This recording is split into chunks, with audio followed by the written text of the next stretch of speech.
She had been speaking to the kitchen garden for 11 days before anyone of consequence thought to listen.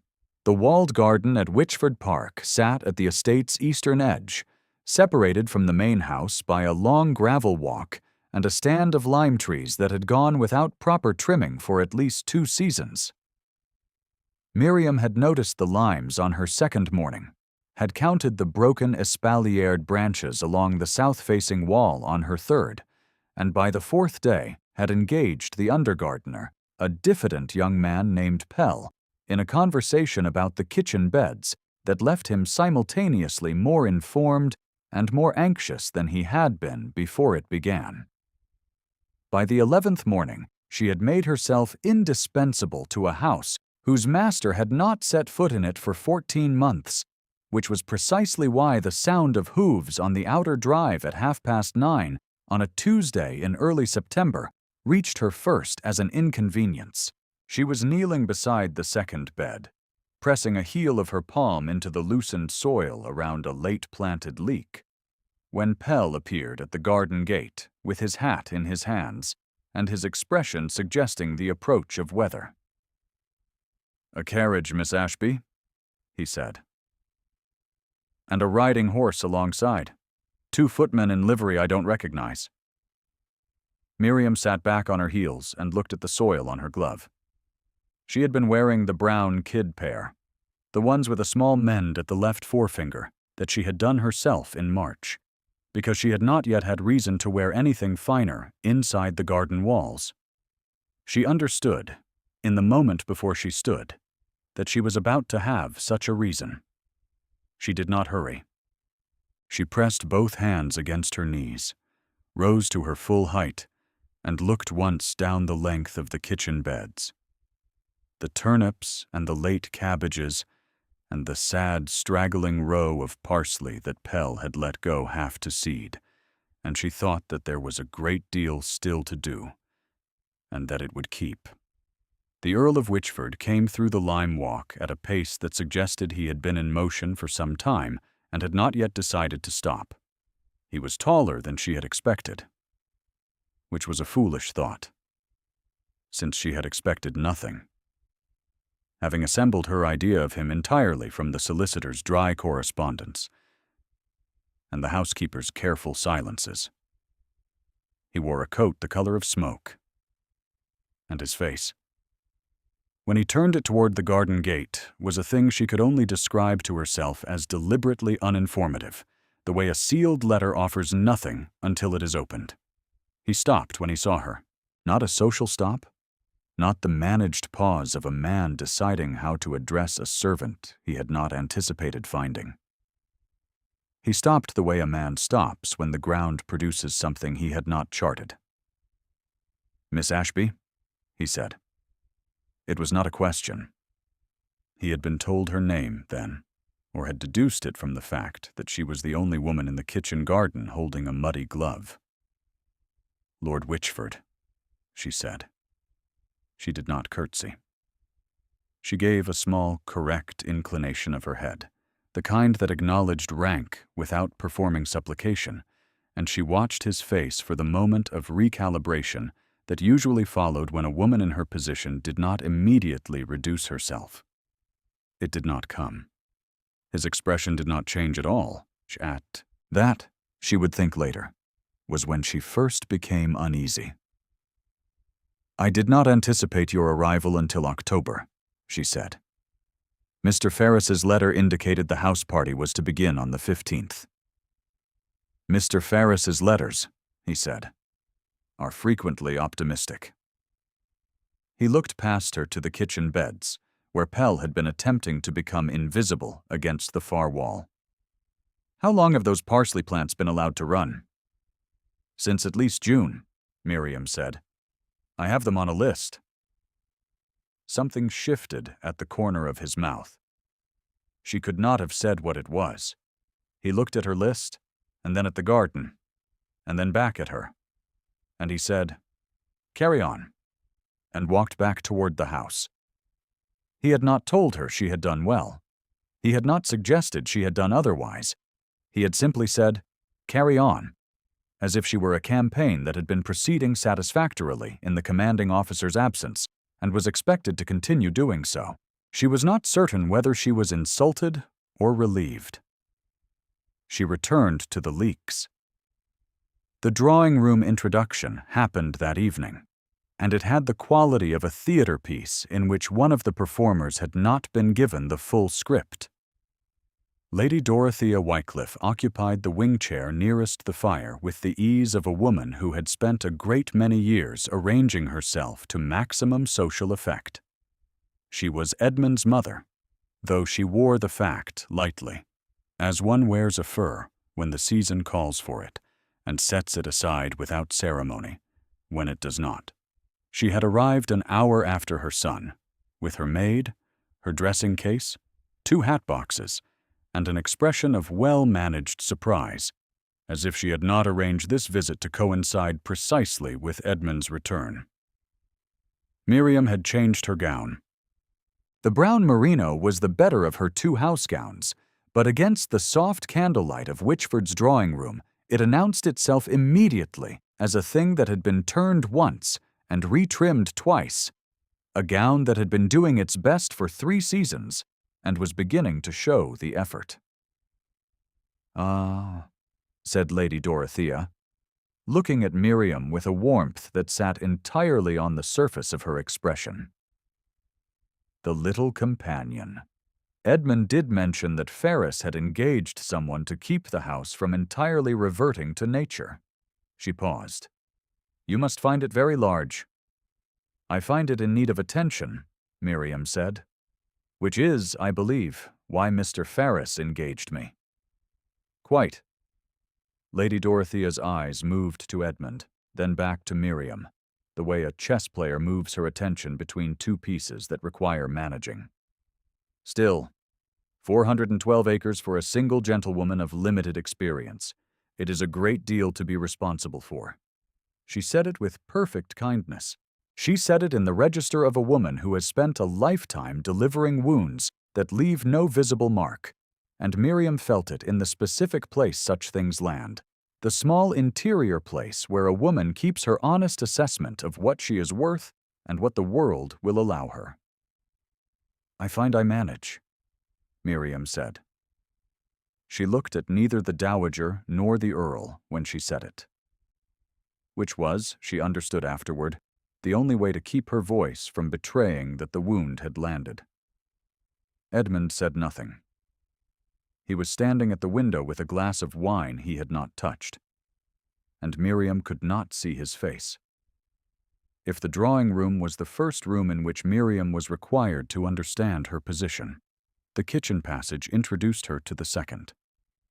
3 days after Edmund's return, she was crossing from the still room to the corridor that led to the back stairs when she heard voices, one of them raised and the other barely present. The raised voice belonged to the footman Graves, a large, confident young man who had the run of the servants' hall and had formed the view, apparently, that a broken tureen found in the scullery had been caused by Agnes, the kitchen maid, a small, red-knuckled girl of 16, who was at this moment being addressed about it in a manner that made the corridor feel smaller. Miriam stopped. She weighed it. She knew that intervening in servants' disagreements was not, strictly, within the remit of a companion steward, and she knew that Graves would not receive her intrusion with grace, and she knew that it was very possible she had misunderstood the situation entirely. She intervened anyway. "Graves," she said. "The tureen in question was already cracked at the base when the autumn inventory was taken. I noted it in the record on the 4th of September. If it has since broken through, the cause is the crack, not the carelessness of anyone in this passage." She said it without raising her voice or adjusting her expression, and then she looked at Agnes and said, "Go back to your work." And Agnes went. Graves said nothing. He was a man who understood social architecture well enough to know that disputing a gentlewoman in a corridor was a risk of a different kind than disputing a kitchen maid, and so he chose the same thing Agnes had chosen, which was to absent himself from the field. Miriam went on toward the back stairs. She did not see, because she had not looked up, the figure standing quite still in the doorway of the gallery above the kitchen passage, a doorway that commanded an unobstructed view of the corridor below. She did not see Edmund, his hand resting on the doorframe, watching her walk away. He remained there for longer than was strictly useful. The days of the early house party had an atmosphere that Miriam found difficult to name. She had attended enough social gatherings in the years before her father's death and Hartley's accumulating difficulties to recognize the machinery of a well-managed autumn visit, the shoots and the dinners and the interminable card evenings in which the real work of the season was done under the pretense of entertainment. But there was something at Witchford that she had not encountered before, which was the persistent quality of Edmund's attention. He did not pay her attention in any observable sense. He did not seek her company or address her with any particular frequency. He was, to all surfaces, a man who managed his estate with cold competence and spoke to his guests with the calibrated minimum of warmth required by his position. He did not make her visible in any room where visibility carried a social cost. What he did, and she would have struggled to report it in words precise enough to be believed, was notice her. When she gave an instruction to Pell about the lime trees, and Pell's face registered uncertainty, Edmund's gaze moved from across the terrace to settle briefly on Pell before settling on her. When she declined a second glass of wine at dinner, and the footman lingered with the decanter, Edmund's attention arrived at the footman's elbow before any word was said. When she sat with a household ledger after breakfast and the morning light failed early, a second candelabra appeared at her elbow from a source she could not trace. She told herself it was the management of a careful estate owner. She told herself it was the natural observation of a man who had returned to a house running under a stranger's hand and wished to assess whether the stranger was competent. She told herself a great many things that kept her from having to consider the alternative. It is worth pausing here, if you have been with Miriam in this story, to say that you already understand something she does not, which is that these explanations were not the correct ones.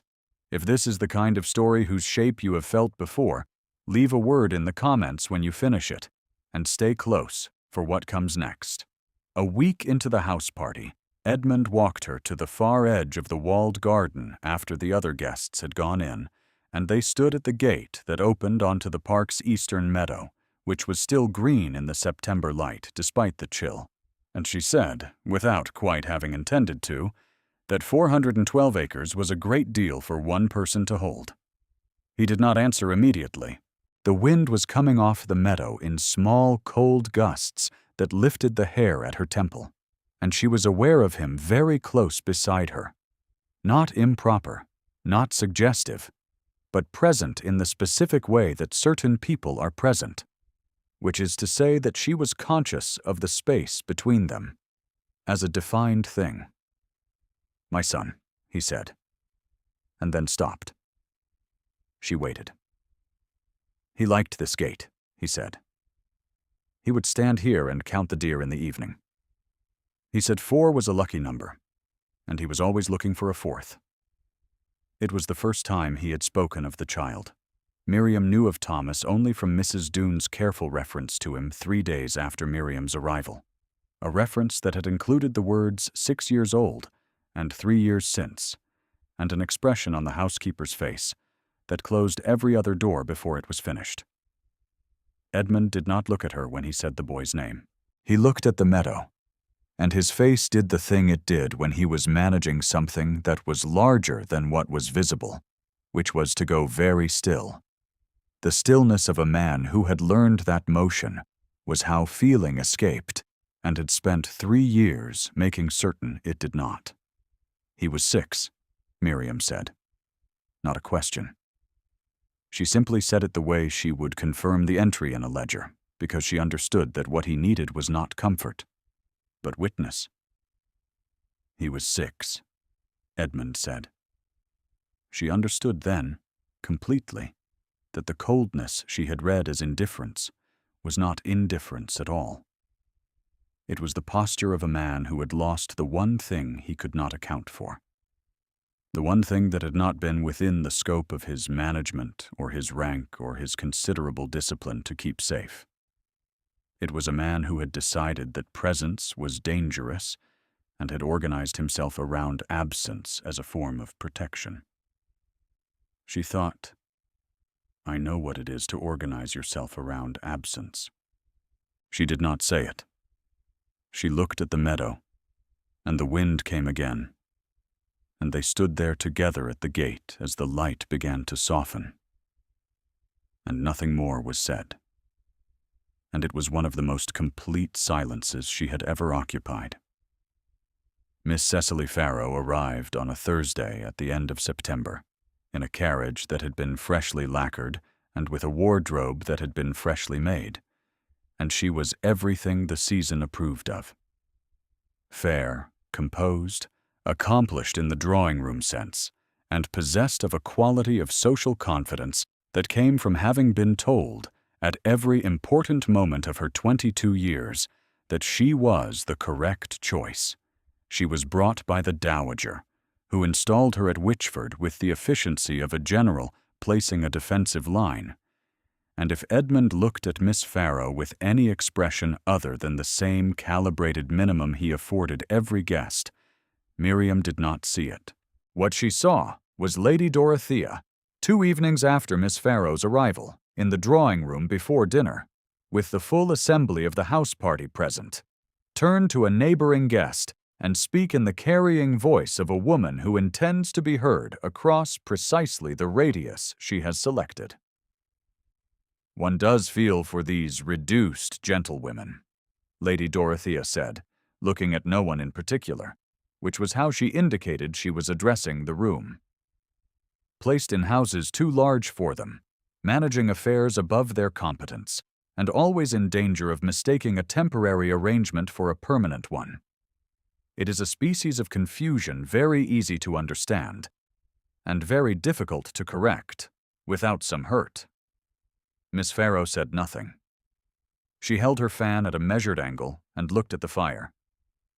She was not unkind by nature, Miriam thought.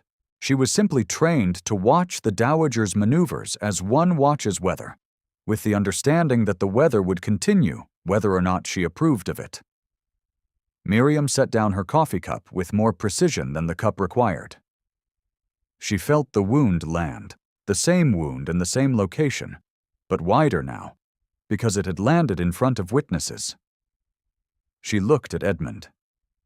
He was standing at the far end of the room with the estate manager, and his face told her nothing, which was what his face always told her, and which was, she was beginning to understand, the specific problem she was failing to solve.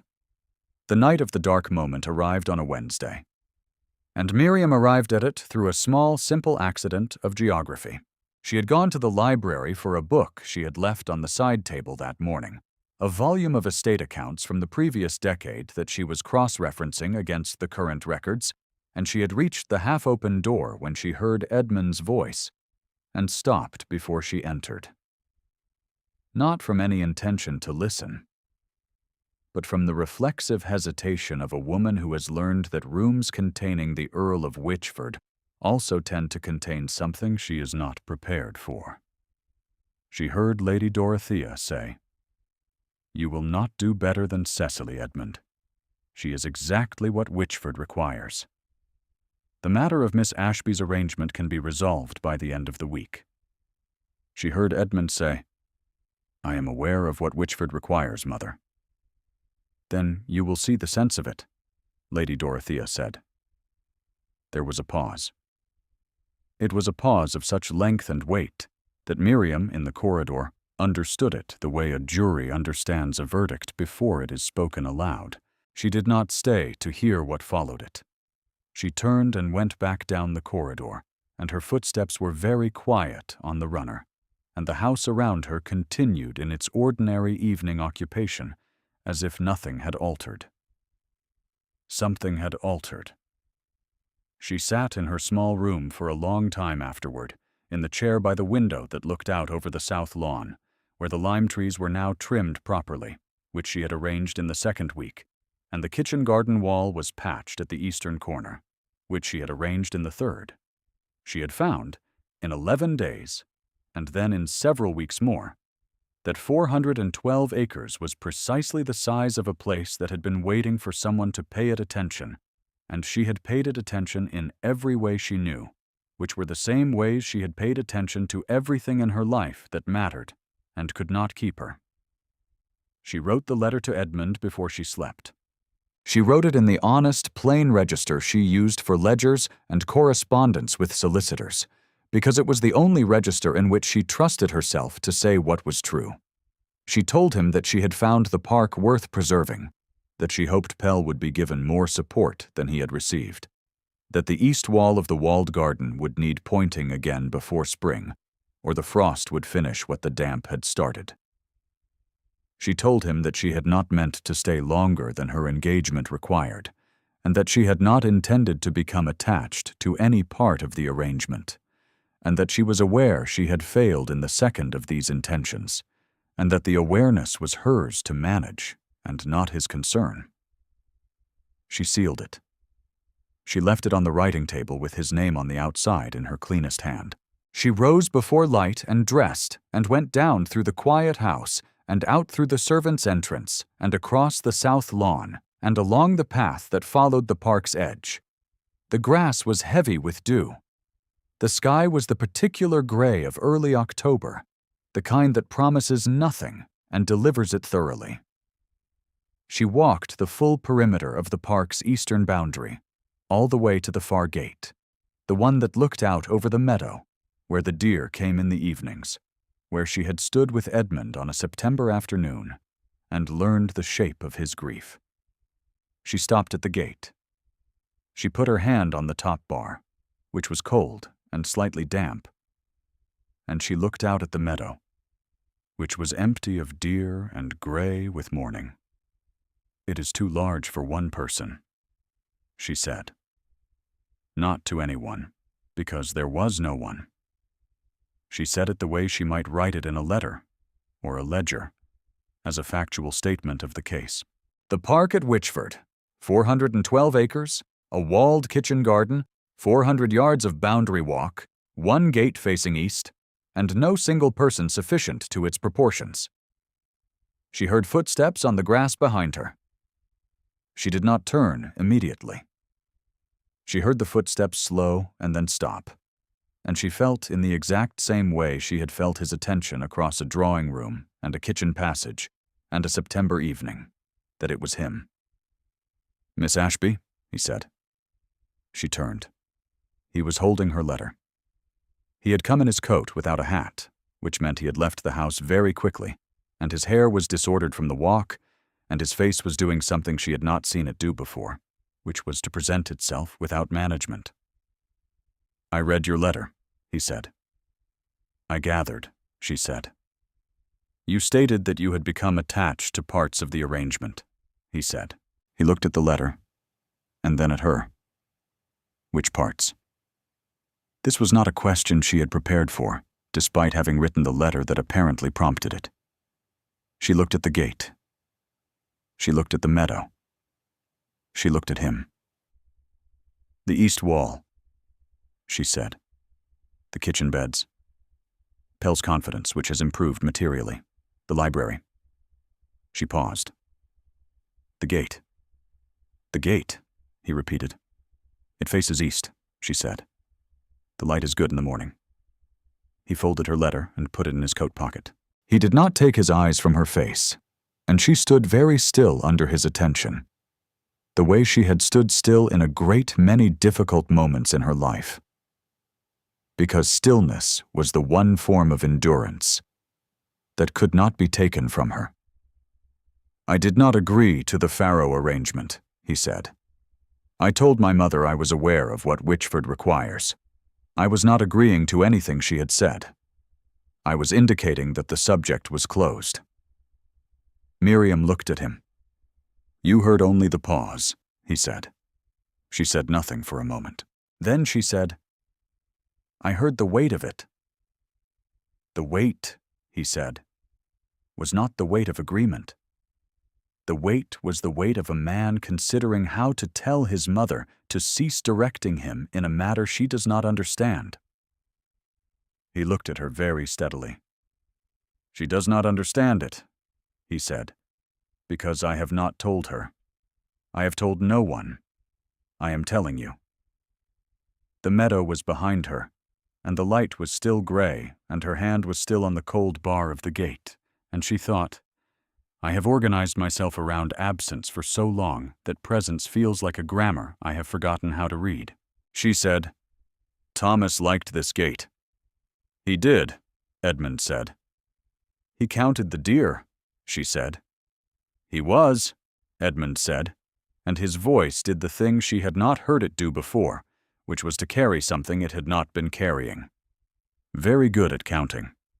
He counted everything. He would have counted every leak in the kitchen beds and presented me with the tally over breakfast. He looked at the meadow. "I have not come to the gate since the autumn he died. I came to the gate this morning because your letter said you were here." He said it with the same plainness she had used in the letter, the plainness of a man who had decided that honesty in this specific instance was not a vulnerability, but the only accurate instrument. Miriam let go of the gate bar. Her hand was cold, and she pressed it briefly against the side of her coat. And she said, "I intended to leave this morning." "I know," he said.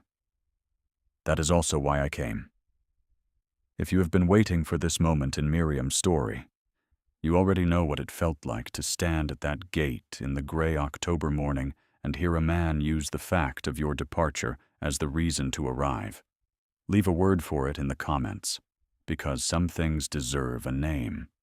The final dinner of the house party had been arranged for the Saturday, and it proceeded in the usual manner through soup and fish, and the first removes, with Lady Dorothea at one end of the table and Edmund at the other, and Miriam in her accustomed place in the middle section, next to the vicar's wife, Mrs. Langton, who was a kind woman with no interest in social weaponry, and who talked about her garden in terms that Miriam found genuinely interesting. Lady Dorothea had arrived at dinner in good spirits. She had Cecily at her right hand, and had placed the girl with the care of someone who believes the arrangement is already made, which in the dowager's experience was nearly always sufficient to make it so.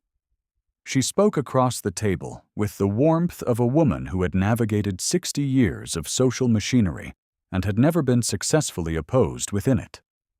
It was in the lull between the third remove and the dessert that she chose to speak, in that same carrying voice, to the table in general. "One does wonder," Lady Dorothea said, "what is to become of these capable little persons who take up residence in houses above their station? It must be very disorienting, when the proper arrangements are restored, to recall that one was, at the end of it, simply a temporary measure." The table did not laugh. It did not quite not laugh. It performed that careful social stillness of people waiting to understand what has been permitted. Mrs. Doone had been standing near the sideboard, overseeing the footman. She was a woman of 60, the housekeeper of Witchford Park for 22 of those years, and she had watched every arrangement this house had contained, and had said nothing outside her jurisdiction in the whole of that time. She looked, at this moment, at the Earl. Edmund set down his wineglass. He looked at his mother.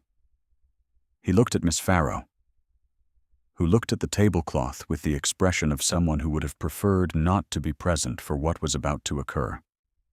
He looked at Miriam, and what he did next was not the quiet management of a man calculating the social cost of an intervention.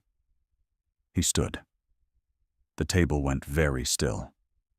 When the Earl of Wychford stood at his own dinner table without a toast in his hand, it meant something, and everyone present had the social literacy to understand that it meant something they had not been expecting.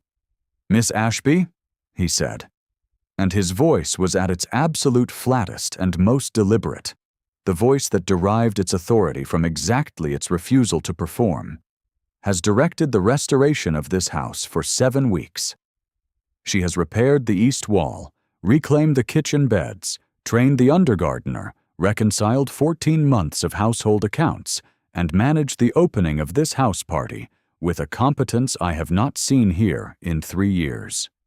She has done it at a wage that would embarrass a solicitor's clerk, and without complaint of any kind, and in the presence of a household that has not always made the arrangement comfortable. He looked at his mother.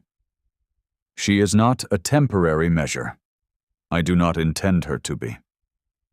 The room was still holding its breath. Lady Dorothea's fan, which she had been holding at the precise angle that denoted composed authority, lowered by 2 inches. It was not a dramatic collapse. It was the small recalibration of a woman understanding that the script she had brought to this dinner was no longer the script being performed. Mrs. Doone, at the sideboard, did something she had not done at a dinner table in the 22 years of her tenure at Witchford, which was to look directly at the assembled guests and say, she found the boy's portrait when she was cataloguing the north corridor. She set it right side up and put it in a safe place without saying a word about it to anyone. That is the kind of person Miss Ashby is. The table heard it. The table absorbed it. The way that rooms absorb certain statements that cannot be taken back, and that alter the register of everything that follows. Miss Farrow looked at the Earl with an expression that was not grief. Precisely. But was the recognition of a woman who understands that she has been positioned by someone else's confidence, and that the confidence was not warranted. She folded her hands in her lap and said nothing, which was, under the circumstances, the most gracious thing she could have done. Lady Dorothea looked at Edmund for a long moment. He met her gaze with the same patience he would have given a difficult calculation, the patience of a man who has prepared for resistance and is willing to wait it out. She looked at Miriam. Miriam held her gaze and did not perform anything, which was the thing she had found, that the dowager's particular brand of confidence found most difficult to process, because it offered nothing to displace. Lady Dorothea said, Edmund, just his name, and then nothing more. Yes, he said. Quite. He looked at Miriam across the length of the table, and the look said, without any of the vocabulary available to a man in his position speaking in a formal setting, that he had done the only thing that seemed accurate, and that he hoped she understood. It had been meant as accurately as it had been stated. Miriam looked back at him. She thought. Yes, she thought. 412 acres, and it is large enough for 2. She said none of it aloud. She lifted her wine glass and drank, and across the table Edmund sat down, and the dinner resumed, and the world at Witchford Park reorganized itself around the new fact that had just been placed in its center. Hartley's letter arrived 10 days later, in November, when the first frosts had come and the park had gone the color of old bronze. He wrote that a solicitor named Crabbe, acting on behalf of an unnamed party, had appeared at his door in Ipswich with the full sum of £3,200 and documentation of the debt settlement, no further obligation attached. He said he was confused and grateful, and had been told, upon pressing Mr. Crabbe for the identity of his principal, only that the arrangement was made freely and required no acknowledgement. Edmund, when Miriam presented him with this information in terms that were a direct, honest challenge, looked at her with the expression she had come to recognize as his version of a man caught with his hand in the ledger. The amount was correct, he said. The amount, she said, is the exact figure I mentioned to no one at Witchford except you, in the course of a conversation about estate obligations, in the 2nd week of October. Then the figure was available, he said. Edmund, she said. He looked at her steadily. It was a private act, he said. It was made freely. It requires no acknowledgement. She was quiet for a moment. She thought of Hartley, in his lodgings in Ipswich, reading the letter from Mr. Crabbe with the relief of a young man who has been carrying a weight that was too large for him. She thought of how long she had been carrying the weight alongside him, the worry that had lived in her chest like a stone since their father's death. 3 years of careful management and reduced expectations, and the constant arithmetic of just enough. "Thank you," she said. He said, "The east wall," as if that explained everything. And perhaps it did, and she let it stand. The portrait of Thomas came down from the north corridor in late November, on a morning when Edmund was away at the neighboring estate on a question of drainage.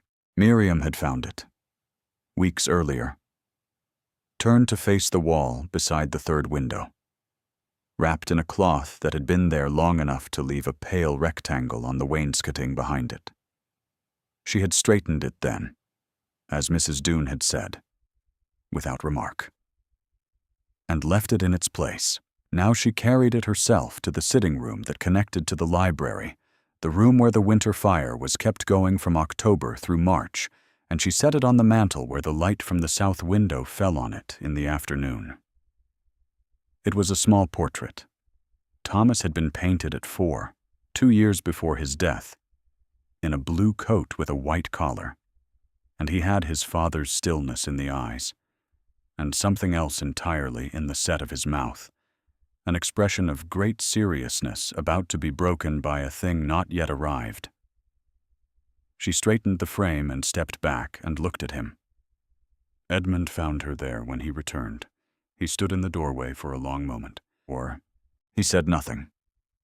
He crossed to the mantel and stood beside her and looked at his son, and Miriam stood quietly at his side and let the room hold what it had been holding. After a long time he said, "He would have liked the leaks." "He would have counted them," Miriam said. 27, Edmund said. "As of this morning, I counted them before I rode out." She looked at him. He looked back at her. The fire was at their backs, and the south window let in the November light, pale and clean, and the portrait of Thomas looked out at the room with his serious, unbroken expression, and Edmund raised his hand and put it over hers, where it rested on the mantelpiece, and she let it stay.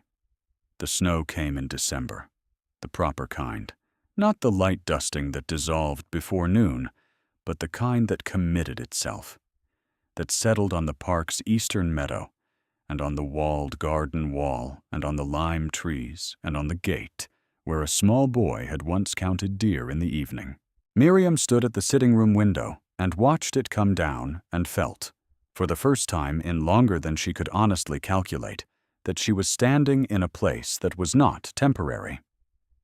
Hartley had come for a fortnight in November and had gone again to his own establishment, the word his own, doing something in her chest that she had not fully anticipated.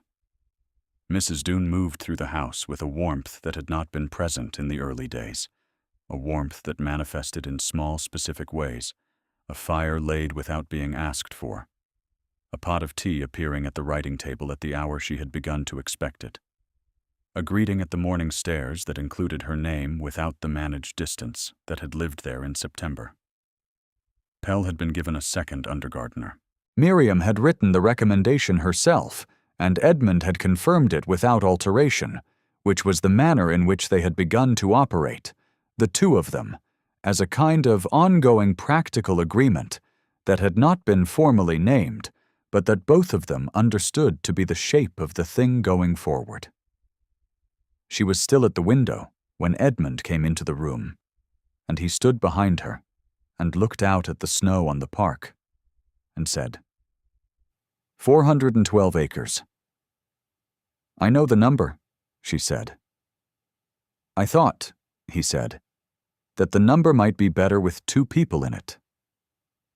She looked at the snow falling on the gate at the park's eastern edge, at the deer tracks already appearing at the meadow's near corner, at the pale, quiet expanse of a place that had been waiting, as she had, for someone to stop treating it as a thing to be managed alone. "I find I do not disagree," she said. Thomas looked out from the mantel at the winter room, small and serious, his expression still carrying that quality of a thing about to break into something else, and the fire burned steadily behind the grate, and the snow went on falling on the park that had finally, after everything, found two people sufficient to its proportions.